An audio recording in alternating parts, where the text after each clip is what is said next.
Almost کوئی 5,000 سال کی انسانی تاریخ جو ہے وہ ریٹن ہے. جو ہسٹری ہے وہ 5,000 ایئرز کی جو ہے وہ اس وقت محفوظ ہے. اس 5,000 سالہ تاریخ میں دنیا نے بہت سارے جرنیلز دیکھے، بہت سارے کمانڈر دیکھے. انہوں نے آدھی آدھی دنیا بھی فتح کی. انہوں نے جو ہے وہ 10 سال میں بہت بڑی سلطنت جو ہے وہ قائم کی. لیکن کبھی بھی انہوں نے کوئی ایک بہترین نظام نہیں دیا. وہاں کبھی بھی وہ کامیاب نہیں رہے، اور جو علاقے انہوں نے فتح کیے وہ کسی اور نے آ کے فتح کر لیے. لیکن دنیا نے ایک ایسا کمانڈر بھی دیکھا کہ جس کا مقابلہ کوئی نہیں کر سکتا. آپ نے ایک لفظ سنا ہوگا انبیٹیبل. تو اس لفظ پر جو ہے، اس ٹرم پر پورا اترتے ہیں خالد ابن الولید. حضرت خالد ابن الولید مکہ میں 592 عیسوی میں پیدا ہوئے، اور نبی صلی اللہ علیہ وسلم نے آپ کی پیدائش کے آلموسٹ کوئی 18 سال بعد جو ہے وہ دعوت کا کام شروع کیا. لیکن آپ صلی اللہ علیہ وسلم کی دعوت کے بعد بھی یہ ایک لمبا عرصہ جو ہے وہ آپ کے مخالف رہے.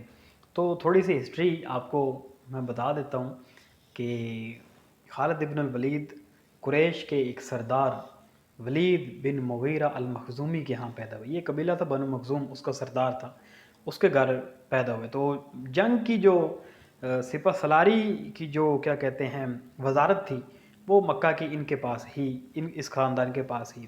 اور بعد میں پھر جو ہے یہ اس کے آرمی چیف بھی بنے، مکہ کی جو آرمی تھی چھوٹی سی کفار کی. اچھا، سیف اللہ نام دیا رسول اللہ صلی اللہ علیہ وسلم نے، اور وہ کسی وجہ سے ہی دیا. انہوں نے اپنی زندگی میں کوئی 120-30 جنگیں جو ہیں وہ لڑی، لیکن کسی میں بھی وہ شکست نہیں انہوں نے کھائی. اور مزے کی بات یہ ہے کہ ایک جنگ جو مسلمانوں کے خلاف انہوں نے لڑی، غزوہ احد 2 ہجری میں 3 ہجری میں، وہ جنگ بھی وہ جیت گئے. حالانکہ وہ کافروں کی طرف سے تھے، اور وہ جنگ مسلمان جیتے جتائے خالد کی حکمت عملی کی وجہ سے وہ ہار گئے. جب مسلمانوں نے وہ ایک پہاڑ کا درہ چھوڑ دیا تو انہوں نے پھر جا کے ان کو پیچھے سے آگے حملہ کیا، اور اس طرح جنگ کا پانسہ پلٹ دیا. خیر، خالد ابن الولید 19 سال مخالف رہے، لیکن ان کے ایک بھائی تھے، ان سے بڑے تھے ولید بن ولید. وہ اسلام لا چکے تھے. جب غزوہ بدر ہوئی تھی تو اس وقت جب وہ قیدی بنے تو قید خانے میں انہوں نے مسلمانوں کا جو رویہ دیکھا، اس سے وہ کافی متاثر ہو کے وہ وہاں پہ اسلام قبول کر چکے تھے. اچھا، خالد ابن ولید نے مخالفت کی، لیکن آہستہ آہستہ وہ چیزوں کو دیکھتے گئے کہ محمد صلی اللہ علیہ وسلم جتنا بھی ہم ان کو روکنے کی کوشش کر رہے ہیں، وہ اتنی ہی رفتار سے آگے بڑھتے جا رہے ہیں. تو یہ بہت معترف ہوئے کہ جو محمد صلی اللہ علیہ وآلہ وسلم کی جو حکمت عملی ہے وہ اتنی کارگر ہے، یعنی اتنی بہترین ہے کہ اس کا کوئی توڑ ہمارے پاس فی الحال نہیں آ رہا. تو ان کے دل میں ایک رسپیکٹ کا جو عنصر ہے وہ شامل ہو گیا. یہ نبی صلی اللہ علیہ وسلم سے جو نفرت کرتے تھے، مخالف تھے، تو دل میں جو ہے وہ ایک عظیم لیڈر یہ تسلیم کرنا شروع کر دیا. تو اس کے بعد جب اسلام کا غلبہ ہونا شروع ہوا، 7 ہجری میں جب حضرت نبی صلی اللہ علیہ وسلم نے جب عمرہ کیا تو ان کے بھائی بھی عمرے کے ساتھ آئے. انہوں نے پھر ایک خط لکھا. تو اس خط میں انہوں نے خالد بن ولید کو لکھا کہ ہم یہاں آئے تھے، آپ کو نہیں دیکھا. تو رسول اللہ صلی اللہ علیہ وسلم نے پوچھا ہے کہ خالد کہاں ہے؟ تو میں نے کہا کہ اللہ اسے ہمارے پاس لے آئے گا. تو میرے بھائی، جتنی بھی آپ نے جو زندگی گزار لی ہے، اس گمراہی کو چھوڑ دیں اور اسلام میں آ جائیں. رسول اللہ صلی اللہ علیہ وسلم فرما رہے ہیں کہ اس جیسے عقل مند، اس جیسے باہمت شخص کو اسلام سے دور نہیں رہنا چاہیے. وہ بہتر ہے کہ اپنی توانائیاں کفار کے خلاف جو ہے وہ استعمال کرے. تو ان کے دل میں ایک شوق پیدا ہوا کہ اب حقیقت واضح ہو چکی ہے، تو یہ نبی واقعہ ہی میں یہ آدمی جو وہ نبی. تو یہ مکہ سے نکلے اور مدینہ جا کے انہوں نے رسول اللہ صلی اللہ علیہ وسلم کی بیعت کر لی، اسلام قبول کر لیا. اس کے بعد یہ جو اسلامک آرمی تھی اس میں انٹر ہوئے. پہلے ایک سپاہی کے طور پہ، یعنی چھوٹی موٹی کمانڈ ان کے پاس آتا ہوا، جو رومن امپائر کی طرف جو ہے ایک مقام تھا وہاں پر. تو 3,000 کا لشکر آلموسٹ وہ بنا کے رسول صلی اللہ علیہ وسلم نے بھیجا. تو قیادت جو ہے انہوں نے زید بن حارث کو دی، اور کہا کہ اگر زید شہید ہو جائیں تو عبداللہ بن رواح کو امیر بنا لینا، اگر وہ بھی شہید ہو جائیں تو جعفر طیار رضی اللہ تعالیٰ عنہ ان کو امیر بنا لینا، اور اگر وہ بھی شہید ہو جائیں تو پھر تم جسے بہتر سمجھو اسے اپنا امیر بنا لینا۔ تو یہ لشکر جب گیا اور ادھر رومیوں کی جو فوج آئی، اندازہ کریں یہ 3000 کا لشکر تھا اور وہ 2 لاکھ کی فوج تھی، لیکن اس لشکر کی ہمت یہ ہے کہ یہ 2 لاکھ کی فوج سے بھی ٹکرا گئی۔ تو اب ظاہر ہے جتنا بھی ہو، لیکن اسباب جو ہیں وہ بیلنس، توازن جو ہے دنیا کا وہ ہوتا ہے، ایک طرف 3000 دوسری طرف 2 لاکھ، تو کافی مشکل ہو گئی۔ تو حضرت زید بن حارث شہید ہو گئے، پھر حضرت عبداللہ بن رواح وہ بنے امیر، وہ بھی شہید ہوئے، پھر حضرت جعفر وہ بھی شہید ہو گئے، تو لوگوں نے حضرت خالد بن الولید کو اپنا امیر بنا لیا۔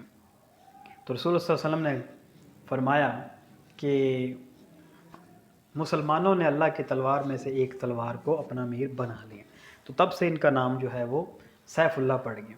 اچھا، اس کے بعد انہوں نے جو مقام حاصل کیا ہے اسلام میں، وہ شاید ہی کسی اور صحابی نے ایز اے جنگ جو حاصل کیا ہو۔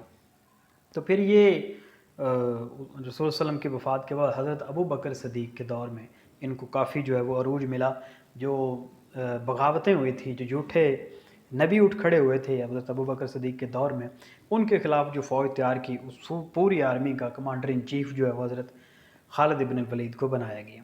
تو حضرت خالد ابن الولید جو ہیں وہ پھر ان کی سرکوبی کے لیے نکلے، تو پھر ایک مارکا ہوا، مارکہ ہے جسے جنگ یمامہ کہا جاتا ہے، وہی مسیلمہ کے خلاف، مسیلمہ کذاب اس کو کہا جاتا ہے، اس نے بھی نبوت کا دعویٰ کیا تھا۔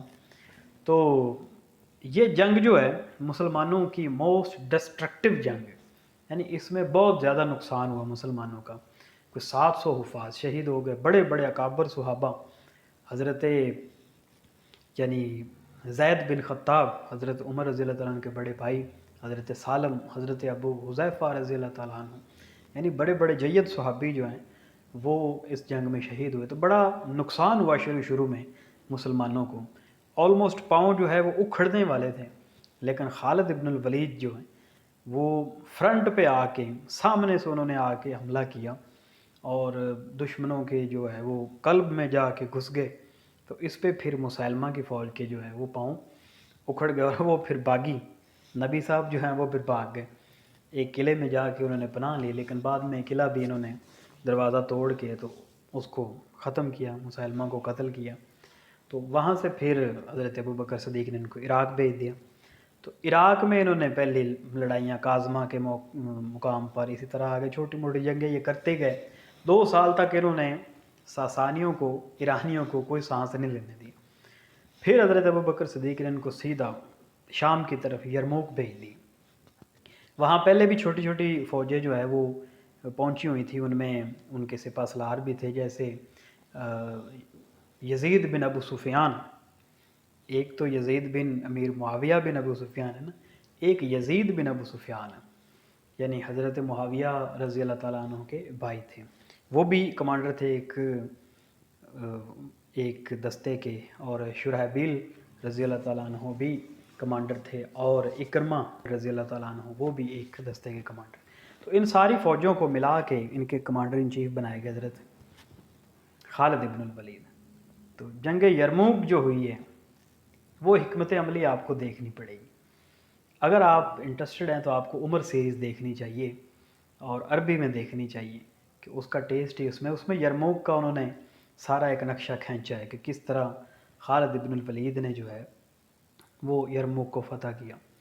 خیر، یرموک کی 6 دن کی جو جنگ تھی اس میں بہترین حکمت عملی سے مسلمانوں نے وہ جنگ جیتی، اللہ تعالیٰ نے فتح، تاکہ وہ سارے علاقے اس کے بعد شام کے جو ہیں وہ فتح کیے۔ تو انہوں نے اپنی زندگی میں جتنی بھی جنگیں لڑی بہادری شجاعت سے، اور وہ کہتے ہیں کہ میرے جسم پر کوئی بھی حصہ ایسا نہیں ہے جہاں کسی چیز کا، تیر کا، تلوار کا نشان نہ ہو۔ اور آخر میں حمص میں، شام، وہاں پہ انہوں نے وفات پائی، اور آخری ان کے جو اشعار تھے وہ یہ کہہ رہے تھے کہ موت اگر میدان جنگ میں ہوتی تو خالد کبھی بستر مرگ پر نہ مرتا۔ یعنی یہ انہوں نے کہا کہ نشانی ہے بزدلوں کے لیے کہ میدان جنگ میں موت نہیں ہے، لیکن ہسٹری جو ہے انہیں the best commander in all time کہتی ہے کہ ان جیسا کمانڈر جو ہے وہ کبھی تاریخ نے نہ پہلے دیکھا اور نہ بعد میں۔ کیوں؟ اس لحاظ سے کہ انہوں نے جتنی جنگیں لڑی، ایک تو وہ کسی میں شکست انہوں نے نہیں کھائی، دوسرا جو علاقے انہوں نے فتح کیے وہ آج سارے وہی علاقے آج بھی مسلمانوں کے پاس ہی ہیں۔ تو سکندر نے جتنے کیے تھے، اس کے بعد چنگیز خان نے جتنے کیے تھے فتح، وہ باقی لوگوں نے آ کے فتح کر لیے، کوئی نظام نہیں دے گئے۔ تو یہ ایک مختصر سا تعارف تھا حضرت خالد ابن الولید کا۔